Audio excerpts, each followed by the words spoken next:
Today it's time for a top-level match of professional StarCraft 2, and what I've got for you is a Terran versus Zerg on Thunderbird. Spawning here in the top left-hand corner, playing with the blue SCVs. He's from South Korea, one of the strongest Terran players in the world. We have none other than TY. His opponent, though, in the opposite corner, with the red Zerg drones, from Finland.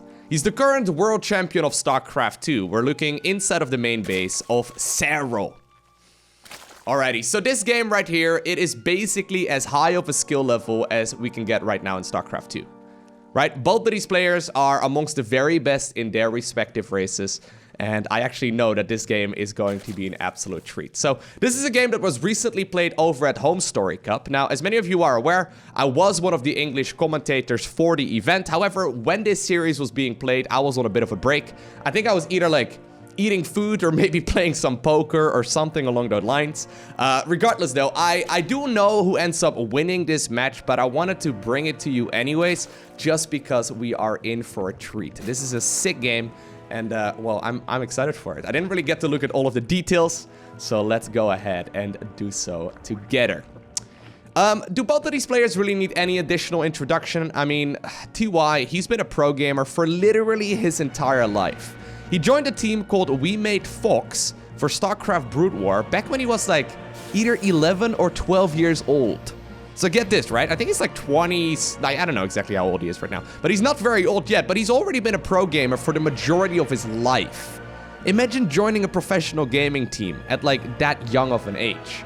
TY though nowadays is considered to be amongst the very best when it comes to Terran players. I mean, there's names like, for example, Maru, Innovation that are at the tippity top as well, but TY is certainly amongst them. The same can certainly be said for Serral as well. Serral, of course, I mean, there's a couple of top-level Zerg players. People like Dark come to mind, someone like Rogue, someone like Sue. But Serral winning basically everything in 2018 and looking very strong in 2019 as well. He is certainly amongst the very best. So here we go. Just take it from me, okay? I could talk about both of these players for like an additional 10 minutes, but just take it from me. They're very good, okay? At like making stuff and then microing said stuff. Controlling said units. Now, of course, neither of these players is really known for taking crazy risks. TY has been cheesing a little bit more regularly. The same can be said for Serral. The thing is, when you play at the highest level, you don't want to be known as a predictable player. You always want to try and make sure that you keep your opponents guessing. I was actually commentating with some of the pro gamers at Homestory Cup as well, and Raynor, probably the second best Zerg player in Europe, mentioned that, yes, last year I could win against him, but only by cutting 1,000 corners. In the Zerg versus Zerg matchup, I could win if I would skip like the Baneling Nest and just play ridiculously greedy, just because Serral was very well known for playing just macro. And by cutting 1,000 corners, eventually I managed to win some games against him as well. But nowadays, since Serral also does play aggressive builds from time to time, not all the time, but at least from time to time, he throws it out in the series at least a couple times, you know, it's very difficult to go ahead and make those decisions, because you can just simply be caught with your pants down. It's funny, though, how even, like, the second best Zerg player in Europe still talks about him as if he's significantly better. I mean, he's a little bit better, right? But like, where are the differences? That's what I always wonder about, right? And that's the question I get a lot. Like, what is the difference between like the rank 1 in the world and the rank 5 in the world? What exactly sets them apart? And I think this goes for every sport out there as well. It's very difficult to pinpoint exactly what that is. I think for Serral, he's just a complete package. Right? He doesn't take damage early on. He gets by with minimum amounts of units. His scouting information is pretty much perfect. He gets the right amount of units at the correct time. He squeezes out as many drones as he possibly can. He reads his opponent and then responds pretty much immediately. So right there, right? We saw that Overlord Scout, and look, what we saw is a tech lab and a reactor and a couple of Marines and a third command center, right? What Serral saw was the exact response that he needs in order to deal with this. Right, so you can see these 4 Zerglings coming up. They are here for a reason, right? There's probably been a game where he needed 4 more Zerglings, and he's just simply been making those extra 4 ever since. It's extremely precise. And the same obviously can really be said right here for TY. With Zerg, obviously, you have to always balance the amount of workers you want to make versus the amount of army that you can produce. With Terran, you can sort of do everything a little bit more straightforwardly as far as the build order goes, but the execution is going to be pretty much perfect, right? I mean, oh my god, TY, I can't... Did you see that, guys? He made a mistake. TY is human after all. No, but seriously though, like... I know I can sound like a fanboy, and I think this is gonna be like me fanboying for the remainder of this video. But seriously, this is pretty much as close to perfect as it goes when it comes to this level of StarCraft. Now, one thing that you want to keep in mind that you do want to look at whenever you watch these top-level players play in a macro game is the upgrades. So notice right here, the evolution chambers were gathered a little bit quicker than these two engineering bays.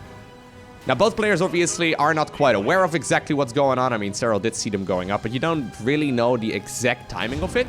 But this technically creates like a 20-second or so timing window for Serral to deal significantly more damage, right? So if they were to clash right when these upgrades of Serral are done, and the ones for TY aren't finished just yet, that would be absolutely massive. The thing is, it seems like both of these players also have that killer instinct. Once again, I'm fanboying, guys. Just get used to it. They also seem to have that instinct where they know that the opponent's upgrades are going to be like 5 seconds faster, and then they just don't engage until... It's pretty ridiculous. Anyways, that Spore Crawler, look, 200 IQ positioning as well, right? Makes it very difficult to decide to move into the main base. Still though, he's going to certainly need a couple of units here to deal with this as well. That Spore Crawler, while it prevented the units from going into the main base initially, it is not quite gonna be enough, as it does get gunned down. Queen's trying to target fire down that Medivac as well. The Zerglings, though, are getting this around, and I think that one of these Medivacs... Ooh, no, both of them actually stay alive. Of course they do, Lowko. What do you think? Yeah, no, the Medivacs, though, were indeed forced away, and... well, with this low of a hit point count, I don't think you really want to go back in if you are TY, especially when you know your opponent has that many queens. A couple of Zerglings, though, patrolling the perimeter right here, trying to scout for any incoming Medivacs, and indeed, TY did unload 2 more full of Marines, and they're probably gonna try and make their way across the map here very shortly as well.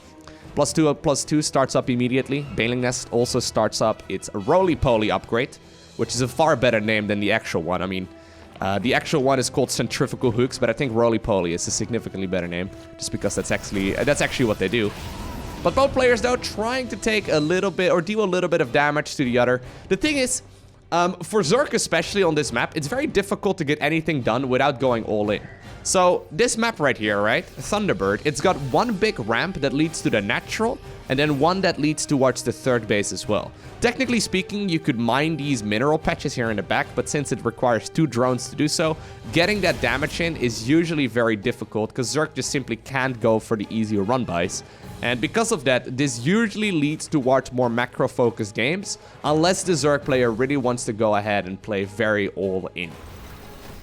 Now, Serral not really known to play very all-in regularly, as I already mentioned. Probably the best late-game player in the world, so he goes up towards an Infestation Pit right now, as well as the Hydrodon. The Infestation Pit is actually pretty quick here as well, right? He probably could have actually taken it a little bit faster, even if he really wanted to. Serral has been playing a lot of Ultralisks, and Ultralisk, I've dubbed them the worst Zerg unit.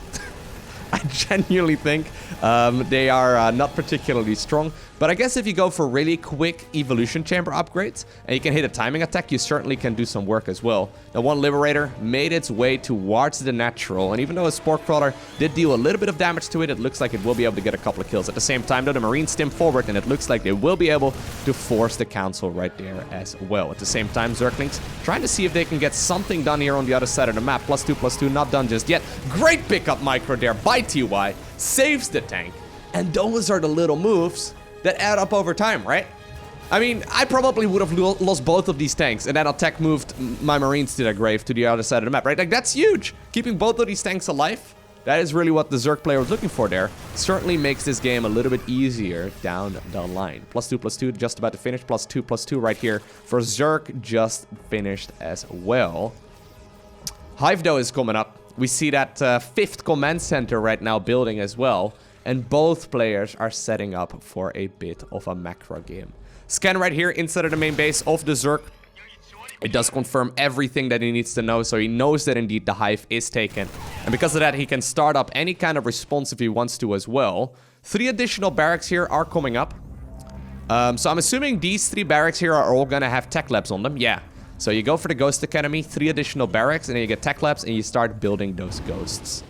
Great scan timing right there by the Terran player. Sometimes, and I think that's probably the reason why Serral does still like going for Ultralisks. Yeah, he does actually do it in this game as well. Sometimes you get caught with your pens down against Ultralisks, and if you don't have a counter available, you just sort of die, right? Like, if you don't have Ghosts, you don't have Liberators, the Ultralisks just simply smash, especially Marine siege tank-based armies. That is what the majority of the forces of TY are like right now. A couple of Vipers also coming up. I like this. Marines trying to see if they can potentially get the counter right here against that base. Nice little bit of target firing there. He did get one of the Banelings, but there's way more where they came from. And, well, sadly for these two medevacs, it looks like they've run out of steam. And that means the Queens are going to be able to pick them up as well. Now this, though, is the moment in the game where Zerg can actually start getting a little bit more aggressive. I love the fact that TY decided to go for the planetary on this location. It essentially makes it way harder to go into the fight over there. This area over here, though, is much harder for the Terran player to defend. He needs to get a planetary over here too, but immediately, right? The command center lands and the Zerglings do run in. Keep in mind, he's already investing into 3-3 upgrades. He's got himself a Adreno Glance here coming up as well. Terran, though, in the meantime, is now starting to produce both Liberators. And I'm hoping here Siege Tanks, or rather Ghosts as well. He hasn't actually started them yet. He should. Great scout there by Serral too, by the way. Does manage to figure out exactly what the Terran player is going for at this point in the game. He really needs to start up at least a couple of Ghosts, though.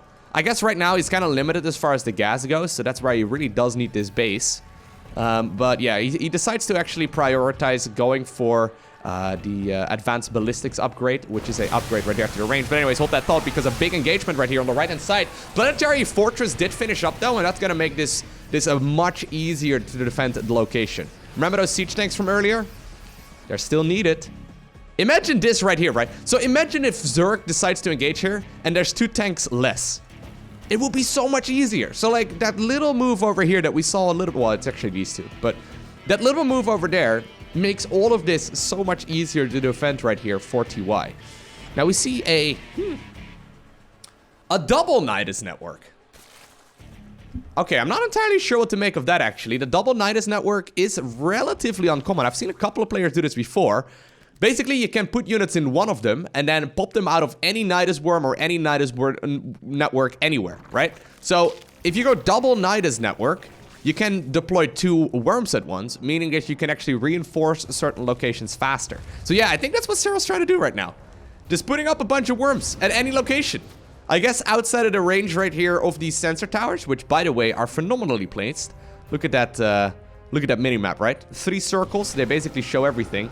Here's the 2 worms, though. I don't think these are really gonna do very much, but I can bet your ass that TY, or you can bet your ass rather that TY is certainly gonna try his very best and figure out whether or not something else is going on. Now, apparently Serral does Serral know something we don't know? Is he just playing with the, with the game-wide scream right there of the worms? He decides to go for 4 Nydus worms right next to each other. Then a couple right here in the bottom left-hand corner. Oh my god. They're all just outside of the circle range right there. A couple more Vipers, by the way, do join the fray. I think that's just because one of them, or no, actually 2 of them ended up dying. Right now he's back up to 3. Couple of nukes are coming up, guys. So what we have right here is mass Nydus worm versus mass tactical nuke. I mean, it's 3 nukes right now. I don't know if we can really call that mass just yet. But here we go. Once again, the Zerg is ready to go. Ultralisks is leading the charge. They are very good against Planetary Fortress. And it looks like, oh my god, he just simply ran those Banelings into as much of that as possible. At the same time, we see 2 more Nydus worms going up right there in the natural. Maybe the other ones... Dude, do you think he's actually just putting up these other Nydus worms for, like, distraction? The Terran at some point thinks, okay, I'm not even gonna bother checking my bases anymore. Well, luckily for TY, he did, because that could have been a disaster. Those units would have unloaded in his base really quickly, but, well, blink twice and they're going to be on the other side of the map. At the same time, though, 1 nuke right here is being deployed. Great spotting right there by Serral, who figures out exactly what is going on. Dude, he's got 4 of these Ghost Academies right here. And that certainly is going to, at the very least, allow this first nuke to land. And I think he wants to go ahead and continue doing so. At the same time, though, we saw a big flank right there with a couple of Zerglings to the center of the map. It looks like Serral wants to go ahead and see if he can potentially beat that Planetary Fortress as well. As another nuke goes off, this time around Mostly just, I guess, for zoning purposes, as the Ghost really did not get much done. He actually ended up canceling the nuke as well. Planetary Fortress fell. Obviously a very costly expense right there for the... oh my god, dude. He's on top of it so far, Serral, right? Not really taking any damage from these nukes. But even though the Planetary Fortress fell, and a lot of the economy of TY got denied, there were additional command centers ready to go, and they are now morphing into planetaries as well. Now, this is a cheeky one. 2 infested Terrans, pretending to be Marines. They do provide that vision to give Serral all he needs to send the Nydus worms on the other side. You know what? Do you think he's just... Dude, I think he's actually doing this just to pull the Terran army out of... yeah, he's just doing it to pull the Terran out of position. He knows... Dude, this, like, provides some sort of respect as well, right? So at least a couple of units do unload, but that is not what I would have really expected. I would have really expected a lot more units to come out of it. I think since he's respecting TY right here, he knows, okay, I'm probably not going to be able to, like, send my entire army towards that natural, right? But I can at the very least force some of those Terran units out of position, and that obviously means that the rest of the forces for the swarm can move to one of those bases and try to deny some of that mining. Really clever. Now, by the way, the reason why Serral has been able to do this is because he's been taking every single base on his side. Not the one in the center yet. I would actually like to see that one as well. Another nuke right here coming up in the center of the map. Now, this is a tricky one to catch. Right? Here's that Ghost, by the way. Is he gonna find it? Is he gonna lose the queens? Losing these queens would actually be a disaster. So, yeah. Losing 2 of them right there does certainly hurt. Still managed to save 1, though, which is actually really important. You do want to replace these tumors down again as well. Another nuke going up here in the bottom left-hand corner. Serral is extremely... yeah, look at that. He's extremely good at noticing where these nukes are going off. Once again, though, nukes right here in the center of the map are gonna make this a little bit harder. Still, this one didn't really get a whole lot of value, and so far, actually, once again, the queens do run away. Okay, so I speak from personal experience, okay? Being both the nuker and the nuketh, right? I don't know if that's the word. It's not. It's very difficult to find the red dot. Because you know how we have, like, that big circle in the center? Like, this big circle right here? That sort of indicates where it's at. Serral only sees one tiny little red dot. That's all he sees, right? He doesn't really see any more than this. Anyways, big fight once again right here. In the center of the map, the Corruptors trying to clean up at least some of those Ghosts, or some of those Liberators, and then some of those Vikings as well. I think that's hopefully gonna provide him the value that he needs on the Ultras. But the Ultras are starting to go down, and TY, yes, he's taken a lot of damage, but he's actually still in a really good spot. Best song in the game, by the way. I'm just gonna stop talking. We just listen to Terran music.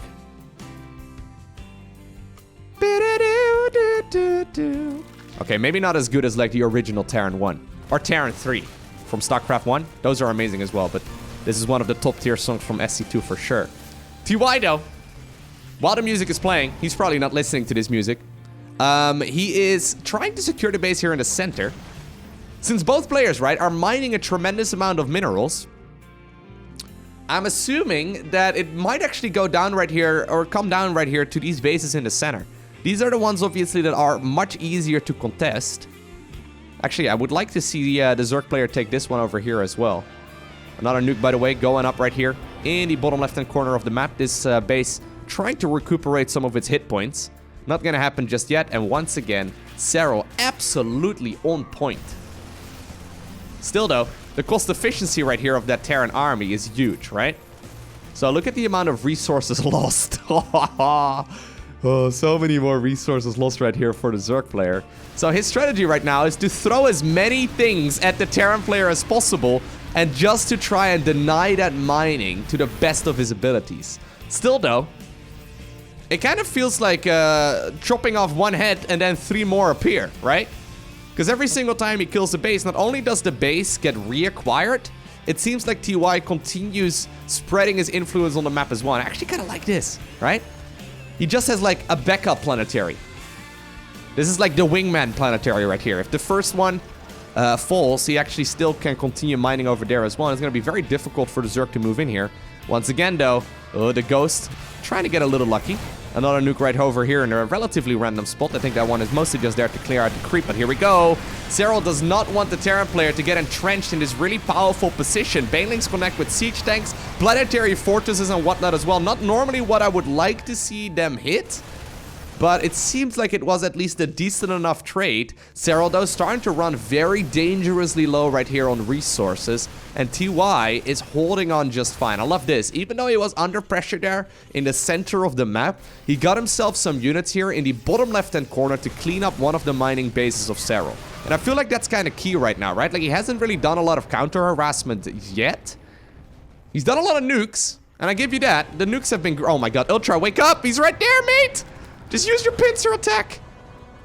Well, no Overseer ready to go. And even though the Ghost apparently decides to stay around for a little bit, it's not going to be enough. There we go. Good snipes there as well. TY picks up that Ultra that was sleeping on the job. Man. I've been playing StarCraft for like nine and a half-ish years at this point. I'm not entirely sure. It's been a while. And even though I like to think I'm half decent at the game, I think I'm currently ranked like, I don't know, around like somewhere between like rank 500 to like 1000 world, right? I will never be as good as these guys. It's ridiculous. Just finding the red dot is so hard already. Anyways, the swarm trying to advance right here to the center of the map. I kind of like this, but their planetary is done. Oh, that is a lot of damage right here. That is a lot of damage. At the same time, we do have, apparently, once again, a couple of those Zerg units trying to engage the base in the center as well. I love this style, by the way. Like, this really feels like the Swarm, right? This really feels like playing the Swarm against the Terran. It's like playing, like, that Wings of Liberty mission where you have to hold on for a half hour. That's, that's basically what TY is doing right now. He's just holding on for a half hour, doing some light counterattacks, but he knows eventually he will reach maxed out state. These worms over here, not really worth their weight in gold, right? I mean, they were distraction worms, I guess. They will get picked off, or at the very least, 2 of them. At the very least, he keeps, you know, 2 of them alive, so they have a friend. Hatchery right there, taken on the left-hand side of the map as well, but once again, the swarm engages through the center of the map. Planetary Fortress does fall right there to Banelings. I love the fact that so many missile turrets are set up. Imagine this without these missile turrets. This would be a disaster. And you know what? Serral, with all the great harassment he's done this game, is running out of money. He doesn't have a lot of money anymore. Terran, though, once again, trying to secure that base. I think he just needs to lift up that orbital. Now, he really wants to put planetaries there. Okay. Yeah, okay. I won't even make suggestions. It's not even worth it. Once and again, another worm goes up right here. But look how good that is. Who puts a bunch of random-ass Marines right over there? Maybe they just spawned. But still, you know how difficult that is? It is so tempting to just F2A move right towards the center of the map. And Serral's trying to abuse it. He's trying to abuse it because he knows that the longer that the game goes, the closer the Terran army will be to the center of the map. Right? So he's trying to abuse that immobility right here of that Terran force, but once again, the swarm trying to get something done. We see a nuke right here on the left-hand side of the map as well. That ghost, oh my god, of course Serral finds it. Of course. Does he find this one as well, you think? Of course he does. Moves the drones immediately. It's like he gets a freaking notification where the nuke is going up. Or down, I guess. And Serral eventually finds himself in a situation where TY is just simply outproducing him. And even though, right, this may look like a game where the Zerg was looking extremely good still, and he still had like 80 workers, and he did still have a decent enough army. He recognized this scenario, and he recognizes that TY, even though he did not go for the killing blow, he knows that eventually TY is going to be able to roll over him. TY was building up to the point at which he would be able to continue fighting, right? To move to that point where he could just replenish the army that he's got right now with even stronger units. And if you're playing a best of 5, I think this was a best of 5 series. Yeah, it was. If you're playing a best of 5 series, I believe this was game number 2. You gotta try and save some of your stamina as well for the next games, right? So even though Serral probably could have stuck in this game for like maybe another 5 to 10 minutes, if you already know that the Terran is not gonna give away a lead this big, it's probably better to just simply tap out and go to map 3, just to go, not drain any more mental resources on it, just because it's not gonna be worth it in the long run. So if you go back into this game real quick, all right, so this right here is the moment at which Serral decided to tap out, right? So he's been desperately trying to break this center section of the map. He's been trying to break the base over here, and he's been trying to break over there. But every time that happened, TY had the perfect response, right? He was over-making command centers, purposefully not morphing them into orbital commands. I really want to emphasize that, because it's super tempting to just morph all of them into orbital commands. I mean, he's got a couple of them set up right here in the center of the map as well, but just the straight-up positioning right here by TY was excellent. And since Serral was starting to run out of money in the bases that he's got, right? He just lost the base over here. That would certainly allow TY to continue pushing onwards as well. Now, there is an argument to be made, though, to just simply continue playing until the very end, right? I mean, people make fun of, like, for example, Fantasy, the Terran player from South Korea as well. There's even this joke, the so-called Fantasy GG timing, where Fantasy micros 2 medevacs and 2 marines if he has them left over, even if the Zerg player at this point would have 12 bases, right? He would still be microing his heart out on like 2 of those units. Now, the middle ground is probably what we're looking for, right? This is like a bit of an extremely early GG, even though I do feel like it's justified. On the other end of the spectrum, you might want to go ahead and you know, not micro all the way until 2 marines are down either. But regardless, I do think that TY is significantly ahead here. Because by killing the base over here, right, he essentially also kills the base that is right over here on the right-hand side. And since the mining at that point mostly comes down to these 2 hatcheries, and there's really not a lot of defense over there, it would either force the Zerg to move towards the bottom left-hand corner, which would leave the main base and then the natural completely unguarded as well. Plus, it would allow TY to start expanding towards the top section of the map. So this is, I feel like, one of those games where you're just gonna bleed to death over the course of like the next 10 minutes. So if you're playing a best of 7 series, I do think it makes sense to tap out a little bit quicker. Alright, so that's going to be it for this video. TY is the one who ends up winning this match. Now, if you enjoyed watching it, consider hitting that like button. And if you really enjoyed it, consider hitting that subscribe button as well, so you get notifications as soon as I upload future videos. Completely optional, but you can if you would like to. Other than that, I wanted to give a special thank you to the Patreon supporters. I appreciate your generosity. For now, though, I want to thank you for watching. Have an amazing day. Do not forget to smile, alright? And I'll see you once again in the next one.